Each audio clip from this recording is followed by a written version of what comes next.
Bon, eh bien, voici aujourd'hui la dernière revue de Transformers Dark of the Moon. Parce que j'ai les jouets que je voulais avoir dans cette ligne de jouets-là. Et quoi de mieux pour conclure cette série-là qu'avec une pièce très convoitée, très désirée, mais qui malheureusement ne sera pas distribuée en Amérique du Nord pour des raisons économiques. Et quand je parle économique, je parle pas de la crise financière qui sévit dans le monde, la récession, non. C'est tout simplement parce que c'est la demande qui est pas là. Au début, on pensait que c'était à cause de Hasbro et Takara. Apparemment, d'après ce que j'ai entendu dans une des vidéos revues de Optibotimus, c'est que c'est pas vraiment Hasbro ou Takara qui voulaient pas faire les la distribution des jouets, c'est tout simplement les magasins qui avaient aucun intérêt là-dedans.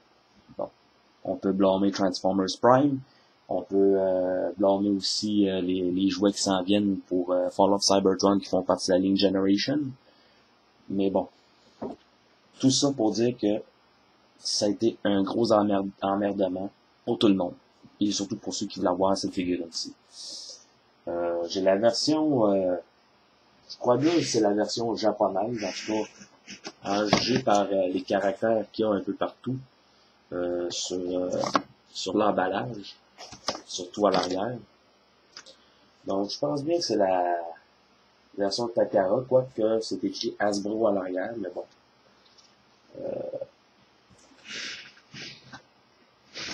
J'ai deux notices de transformation, une en japonais, une en anglais. Sur le côté, on a la biographie de Soundwave, en caractère lisible pour nous autres et en caractère japonais. Donc, voilà, je vais pas m'attarder sur l'emballage. Vous avez déjà vu ça plusieurs fois. Moi, je veux plus me concentrer sur le jouet. Vous voyez, le set vient avec Laserbeak, une version plus petite que la version Deluxe. On a évidemment Soundwave en Human Alliance. Et ce qui est très plaisant, c'est les pas papillons, si on peut dire, qui s'ouvrent. Les deux sont fonctionnels et on a deux sièges pour pouvoir asseoir les alliés humains. Notamment ici Dylan Gould, qui est incarné par Patrick Dempsey. Et je vais essayer de faire un... Non, l'image n'est pas très belle, malheureusement. Mais tout ce que je peux vous dire, c'est que être Patrick Dempsey, je pense que je ferais une poursuite contre la compagnie de jouets parce que le petit personnage en tant que tel ne ressemble en rien à Patrick Dempsey. Mais bon, on a les articulations standards pour un humain Human Alliance, la tête qui pivote, pin and socket pour les épaules. On a un joint très serré pour le poignet, faire tourner le poignet. Rien à la taille. Les jambes vont vers l'avant, sur le côté. Les genoux sont articulés au niveau du genou lui-même et on a une pin pour faire tourner. On a les trous en dessous, les pieds. À l'image de Lennox qui venait avec le Human Alliance de Jazz, ça ressemble pas du tout à l'acteur. Mais tout de même, on a un humain de plus dans la collection Transformers. Je vais mettre Soundwave de côté. Oui, je vais être une vraie peste. Je vais mettre Soundwave de côté et me concentrer un petit peu sur Laserbeak pour commencer. On a la version Human Alliance ici et on a la version Deluxe. Donc, une énorme différence de taille quand même, mais bon. Ce qui est plaisant avec la version Deluxe, c'est qu'on peut bouger les ailes, les placer dans les positions qu'on veut. C'est pas possible avec celui-là.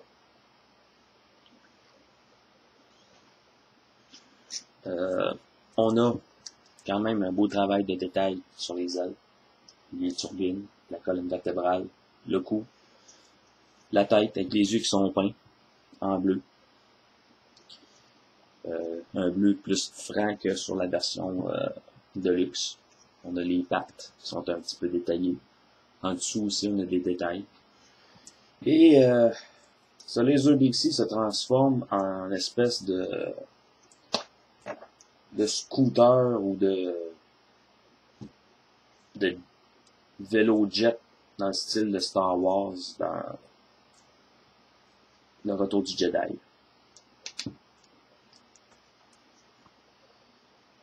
Voilà, comme ça. Et on peut asseoir l'allié humain à l'intérieur avec les mains sur les petites poignées, juste ici, comme ça. Donc, voilà. Et on peut tirer un missile en appuyant sur le bouton ici. Donc, une belle pièce quand même, quoique ça peut sembler amusant, ou plutôt attirant pour certains. Mais c'est quelque chose, comme on voit de la tête de Laser Bixie, c'est pas bien dissimulé, mais on s'entend que les petits Transformers Human Alliance sont là simplement pour faire une espèce de remplissage, à mon avis. Et la pièce de résistance, Soundwave, Human Alliance. Première chose qu'on remarque tout de suite, bon, ben, c'est la couleur, hein? Un gris mat, vraiment dull, un dull grey, comme disent les Anglais. Ça aurait été plaisant d'avoir la carrosserie de cette couleur-ci. Ça aurait été vraiment plaisant, ça aurait été beau. Mais on a eu cette couleur drabe-là. Donc, voilà. À l'avant, on a les phares. Ils sont du même bleu transparent que les vitres. À l'arrière, tout autour. À l'arrière, on a les lumières qui sont peintes. On a SLS AM quelque chose, AMG, j'imagine.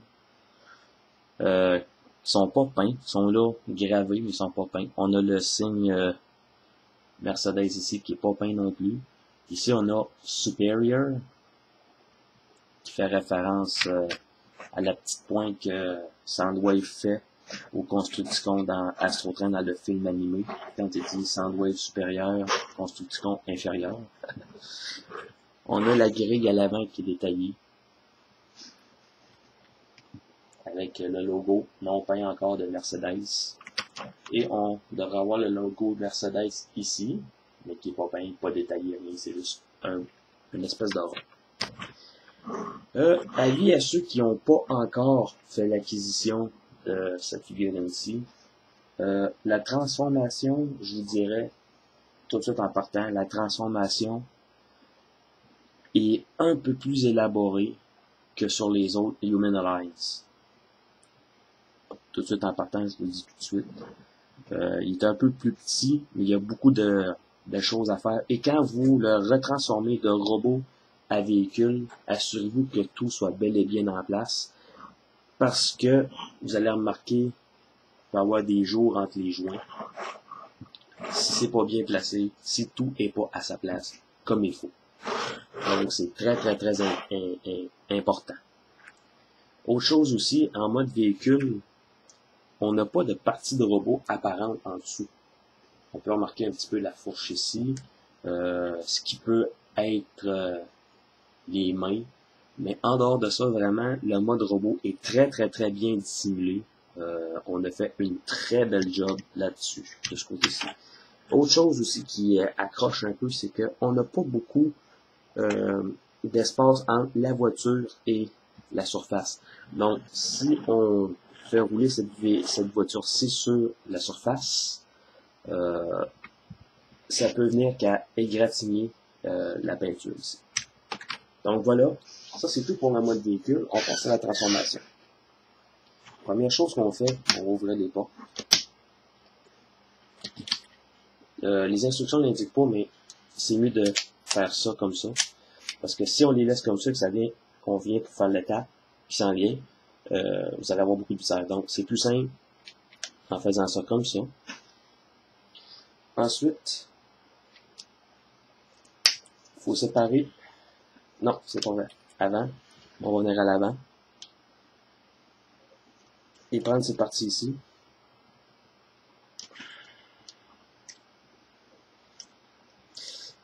Ça vous prend des ongles pour cette étape-ci. Si vous n'avez pas d'ongles, vous allez avoir de la misère. Bon. Ça s'en vient les amis. Et voilà. Comme ça. Même chose de l'autre côté. Et voilà. Comme ça. Maintenant, vous pouvez venir séparer ces parties ici. Comme ça. Même chose ici. Et si vous détachez les portes, c'est fait pour juste aller reclipper à l'intérieur. Mais ça va aller pour plus tard. Tirez pas par les portes, c'est tout. Et voilà. Comme ça. Vous allez abaisser les parties vers le bas comme ça. Et je vais la dépêcher vite à remplacer la portière à sa place. Et voilà. Comme ça. Ensuite, vous allez amener cette section-ci vers l'avant. Comme ça. Donc, cette section-ci vers l'avant. On va ramener cette partie-ci comme ça vers le haut. Ramener comme ça pour l'instant. Et vous allez voir ici, on a une pin. La pin que vous voyez ici va s'insérer dans un trou qu'il y a ici. Donc, c'est pas compliqué. On clip ça ici. Même chose de l'autre côté. Et voilà. Comme ça. Ensuite, il suffit de déclipper ici cette section, la ramener comme ça, prendre le capot et le reclipper comme ça. Et on voit la tête de Soundwave, on vient la chercher. Il y a un petit clip, donc bien l'amener jusqu'au bout et vous allez voir que ça tient la tête solidement en place. Là où est-ce que ça peut devenir compliqué, comme ça, ainsi, comme ça, faire comme un espèce d'accordéon. Et ensuite, ramener le tout vers le haut, comme ça. S'assurer d'avoir les bras hors du chemin. Ça, ce qu'on peut faire, régler le problème tout de suite. On prend les bras et on les monte comme ça. Même chose, comme ça. Et c'est pas fini, là. Là, on n'a pas fini. Attendez tout petit peu. OK. Cette section-ci, vous allez la ramener vers le haut. Et puis rabattre cette section-ci vers le bas. Ça va vous permettre d'utiliser les clips. De venir clipper cette section-ci en place. Donc, vous voyez, tout est solide. Maintenant, quelque chose, là, on a une espèce de Kenny. C'est pas très gentil de rire, mais bon. Toute cette section-ci contient les jambes. Donc, si vous vous demandiez qu'est-ce qui s'est passé avec Soundwave, pourquoi il y avait des jambes aussi petites, mais c'est tout simplement, c'est tout l'arrière de la voiture qui est compacté pour faire les jambes. Il suffit juste de séparer. Ramener les jambes dans cette position-ci. Faire la séparation ici, rabattre vers le bas. Même chose de l'autre côté. Comme ça. Ensuite, tourner les jambes comme ça, dans cette position-ci. C'est-à-dire comme ça, et comme ça. Et ensuite, on la baisse ce qui doit être perçu comme étant les orteils, si on veut, le Soundwave, et ici. Donc, on répète, on rabaisse, comme ça, on ramène comme ça, et à l'arrière, ici, et voilà. Donc, on a Soundwave presque terminé en mode robot. Ce qui reste à faire, c'est bon. Et à cause de la forme de ses jambes, ça peut prendre un petit peu de temps avant d'avoir une bonne stabilité pour Soundwave, malheureusement. Et je dirais que c'est son gros point négatif, mais je vais y revenir. Ensuite, on va plier cette section-ci comme ça. Et je vais juste le remonter un petit peu comme ça. Donc, ces parties ici sont comme ça, on les replie comme ça, de chaque côté. Ensuite, on va ouvrir les portières à l'arrière. On va se faire un peu de place, comme ça. Bon. Ensuite, cette section-ci va venir cacher l'espèce de joint dans ce coin-ci. Donc, comme ça, et puis comme ça. C'est sur un ball joint. Ensuite, on va prendre cette section-ci et la ramener vers l'avant. Ouais, comme ça. Même chose de ce côté-ci. Vers l'avant, comme ça. Et encore une fois, Soundwave fait sa tête et ne veut pas rester debout. On va prendre l'avant-bras ici, le tourner. On va rabattre le siège vers le haut, comme ça. Le pouce ainsi.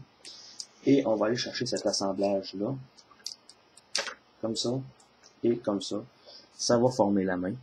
Et la roue, on la rabat vers le côté, comme ça. On répète de l'autre côté. On tourne. Dans le bon sens, s'il vous plaît. Ensuite, on remonte comme ça. On rabaisse comme ça. Ensuite, cette section-ci, comme ça. Et la roue sur le côté de la main, ou sur le dos de la main. Dernière étape, on va prendre ces sections-ci. On ramène vers le haut. Comme ça. Ensuite, on ramène vers le bas. Et on referme. On peut même reclipper à sa place si on veut. Donc, vers le haut, vers le bas, et on referme. Et voilà, vous avez maintenant, enfin, si il se décide à tenir debout, le Human Alliance, le Soundwave, et placer ses jambes dans cette position-ci est ce qui est le mieux adapté pour la rendre plus stable. Quelque chose qui est plaisant avec ce Soundwave-ci, si l'on le désire, on peut prendre Laserbeak,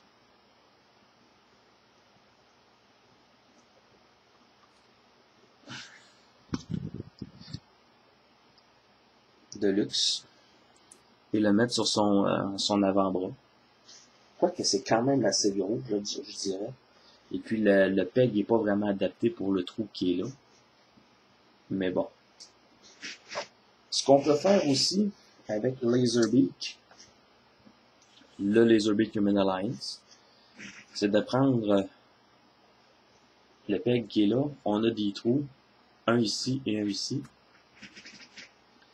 Et l'attacher sur son une épaule comme ça, pour faire une espèce d'hommage G1 au canon que Soundwave avait sur l'épaule.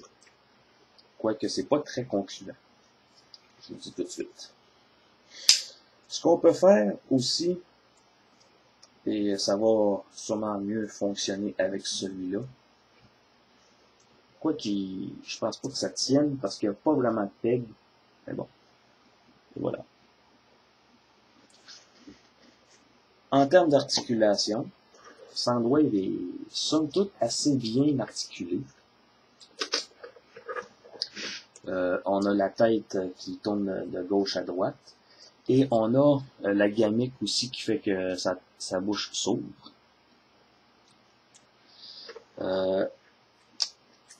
Les bras peuvent tourner à 360 degrés. Mais il faut repositionner cette pièce-ci pour que ça clippe là-dessus. Et on peut faire un éloignement du corps.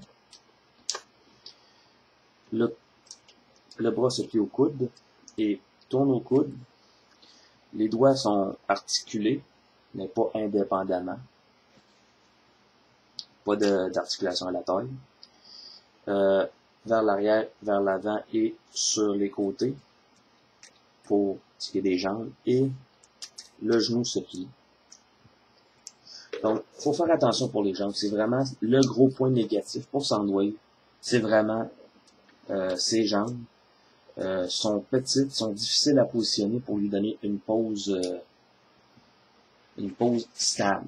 C'est ça le gros problème de la figurine. Juste pour faire une comparaison de taille, je le mets à côté du plus petit Human Alliance que j'avais à date. Mais vous voyez que Leadfoot et Soundwave sont à peu près de la même grandeur, sont côte à côte.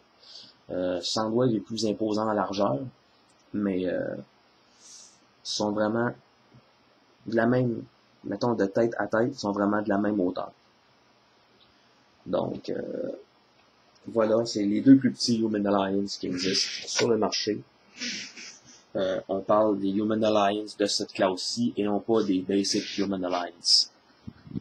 Pour ce qui est du visage, il n'y a pas d'autofocus sur ma nouvelle. En tout cas, je me rappelle pas, ou plutôt j'ai de la misère à savoir comment on fait un autofocus pour cette caméra-ci. Mais bon. Juste faire un gros plan du visage. Mais...